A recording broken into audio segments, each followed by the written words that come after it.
একটা সুন্দর চাঁদ রাতের গল্প আজকে বলবো। আসসালামু আলাইকুম, সবাই কেমন আছেন?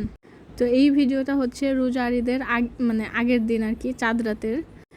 এখানে সবাই আমরা ইফতার করার শেষে কি কি করছি এগুলো একটু ভিডিও করছিলাম। তো ইফতার শেষ করে নামাজ পড়েই দেখি যে ছোটো ভাই বাজি নিয়ে আসছে আর উঠানে এরকম বাজি পোড়াচ্ছিল। তো চাঁদ রাতে অবশ্য আমাদের সবার বাইরে যাওয়ার কথা ছিল, যে ইফতার শেষ করে সবাই বাইরে একটু ঘুরতে যাব। যেহেতু তারা সারার আব্বু আর সারার চাচা দুইজনই বাইরে ইফতার করছে, সেহেতু আর হয় নাই। তো আমরা হচ্ছে বাজি পোড়ানোর পরে যার যার একটু মেহেদি দিতে গেছি। ভাই, এইটা আমার জীবনের শ্রেষ্ঠ মেহেদি দিয়া। যে এই মেহেদিটা হাতে দেওয়ার পরে আমি আর সাহসী পাই নাই কারোর সামনে হাত বের করার। আর সে আমাকে ভালোবেসে আঁকে দিতে গেছিলো প্রজাপতি, আর হয়ে গেছে তেলাপোকা। তেলাপোকা হোক বা প্রজাপতি, যেটাই হোক না কেন, ভালোবাসে আঁকে দিছে, এইটাই বেশি। আমার তো অনেক হাসি পাইতেছিল, আবার মনে মনে অনেক আনন্দও লাগতেছিল, কারণ এই প্রথম সারার আব্বু আমার হাতে মেহেদি দিয়ে দিছে। আবার ভাবতেছিলাম এই ভয়ঙ্কর সুন্দর মেহেদি পরা হাত নিয়ে কার সামনে যাব।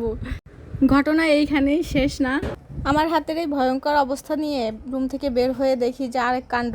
বারান্দায় এসে দেখি স্যার আর ভাইয়ার হাতে স্যার আর কাকা কি এঁকে দিছে, এটা হাতের উপর হাত। এত ট্যালেন্টেড মেহেদি আর্টিস্টদের আমাদের বাড়িতে ছিল, এটা তো আমরা আগেই বুঝতে পারি। সারার হাতে সারা লিখে দিছে, এটা অবশ্যই সুন্দর হয়েছে। আর এই যে আরাক হাতে ফুল, সারার আরাক হাতে সারার ফুপি হচ্ছে ফুল এঁকে দিছে, এই যে সেটা অনেক সুন্দর হয়েছে। আর মেহেদি দেওয়া শেষে খাওয়া দাওয়া শেষ করে আমরা বেরোইছিলাম একটু হাঁটতে। সারার কাকা মনি, সারার ভাইয়া আগে আগে, আর আমি আর সারার আব্বু পিছে পিছে, আর ছিল হচ্ছে সারার ছোট দাদা। তো হাঁটতে হাঁটতে আমরা এক পর্যায়ে সিদ্ধান্ত নিলাম যে কফি হাউসে যাব। সারার মনি আর এইটা সিদ্ধান্ত নেওয়ার পরে আমাদের হাতে একটা মোজো কিনে ধরাই দিছে হচ্ছে সারার আব্বু। এইটা খাইতে খাইতে বাসায় চলে যাওয়া, আর কোথাও যাওয়া লাগবে না। এইদিকে সারা তো বাসায় যাওয়ার কথা শুনে কান্নাকাটি শুরু করছে। দেখেন, সে কোনো মতেই হচ্ছে বাসায় যাবে না, সে এখানে বসে থাকবে, কান্না করবে, তারপরেও বাসায় যাবে না। তার নাকি রাত্রেবেলা ঘোরা হয় নাই, তারা আরও ঘুরাইতে হবে। তার কাকা মনি, তারপর হচ্ছে তার আব্বু, সবাই মিলে বুঝায় কেউ পারলো না। অবশেষে হচ্ছে তার ছোট দাদা এই যে বুঝানো শুরু করছে, কিন্তু তাতেও কোনো কাজ হচ্ছে না। তারপর সারাকে সারার ছোট দাদা কোলে নিয়ে চলে গেল আর বলল তোমরা বাসায় চলে যাও, আমি ওরে ঘুরাই নিয়ে আসতেছি। তাও তার কান্না থামে না।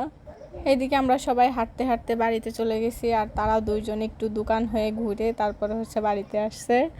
আর বাড়িতে আসার পর দেখি চারিদিকে অন্ধকার, মনে হচ্ছে ভৌতিক বাড়ি। ভাই, সবাই ঘুমায় পড়ছে আর আমরা হাঁটতে হাঁটতে কই চলে গেছিলাম। তারপর হচ্ছে আম্মুকে ডাক দেওয়ার পর আম্মু এসে দরজা খোলে আর আমরা সবাই চলে যাই ঘুমানোর উদ্দেশ্যে। তো এই ভিডিওটা ছিল এই পর্যন্তই। সবাই ভালো থাকবেন, আল্লাহ হাফেজ। এই দিন এত মজা করছি যে আমার এখনই ভয়েস দিতে যেয়ে হাসি পাইতেছে। বিশেষ করে যে মেহেদিগুলা হাতের, কি সুন্দর।